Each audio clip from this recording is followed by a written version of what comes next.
ஆமாண்டி, இன்னைக்குதான் சம்பளம் ஏறிச்சு. இஎம்ஐலாம் இனிமே தான் கட்டணும். விசேஷத்துக்கு கட்டிட்டு போறதுக்கு புது சேலை கூட இல்லப்பா, எல்லாம் பழசாகி போச்சு. என்ன செய்யறது? நம்ம பிள்ளைய பூ துணி போட்டாலே எனக்கு அதுவே போதும். எனக்கு எதுக்கு வயசான காலத்துல? ஒரு பால் பாக்கெட் வாங்கிட்டு வா. மா, பக்கத்து கடை பூட்டி இருக்கு.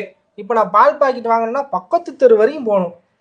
என்கிட்ட நேரம் ஒரு பைக் இருந்தா நான் பாட்டு சல்லுன்னு போயிட்டு சல்லுன்னு வந்திருப்பேன். நமக்குன்னு பைக் வாங்கி கொடுக்க யாருமா இருக்கா? நான் ஏன் வேணும் நேரம் வேலைக்கு போகாம இருக்கேன்? என்கிட்ட ஒரு லேப்டாப் இல்லை. எங்க போனாலும் லேப்டாப் தான் வேலைக்கு கேட்குறாங்க. என்கிட்ட ஒரு லேப்டாப் மட்டும் இருந்திருந்தா நான் இந்நேரம் பயங்கர பெரிய ஆளா இருப்பேன். எனக்குன்னு வாங்கி கொடுக்க யாருப்பா இருக்கா? ஒரே ஆளா எல்லா வேலையும் பார்த்து உடம்பு டயர்டா இருக்கப்பா. இந்த வயசான காலத்துல எங்கேயாவது குளிர் பிரதேசத்துக்கு போய் ரெஸ்ட் எடுத்தா உடம்பு கொஞ்சம் ரிலாக்ஸா இருக்கு. நம்மளை யாரு கூட்டிட்டு போக போறா?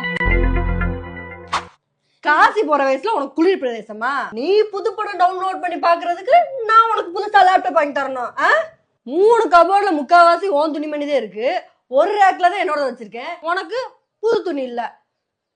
2 பேரும் நீ என் கண்ணு முன்னாடி நின்று வச்சுக்கவேன், க்ளோஸ் பண்ணிடுவேன். போங்கடா முதல்ல, போடா. வாங்கினா போதும் உடனே பண்ணுவேன்னு இது வேணும்.